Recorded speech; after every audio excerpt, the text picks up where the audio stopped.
Oh my gosh, I am having more fun. This is the coolest little tool. This little thing right here. These little pieces. And these pretty things. I just washed them up. They're all dripping. So, anyways, I'm going to show you this.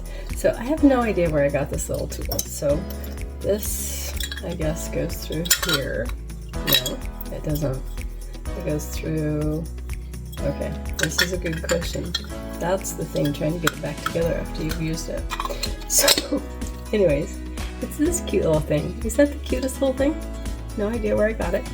But it has all these little things. This is for like a jalapeno, but personally, I really like to use it on the bottom because I'd like to get rid of that center little piece. So I get rid of that little center piece, just like that. It just cuts it so pretty.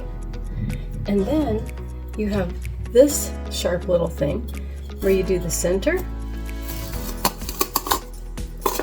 just like that,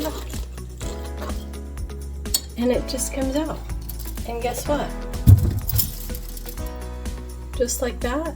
It's so pretty. All you have to do is wash those little seeds out and it's all done. So, same thing on this red one. Again, I like to cut the end out. You don't have to, but I like to cut the end out. And again, this is for jalapenos or other peppers. Take the other end, go on the top, cut it out,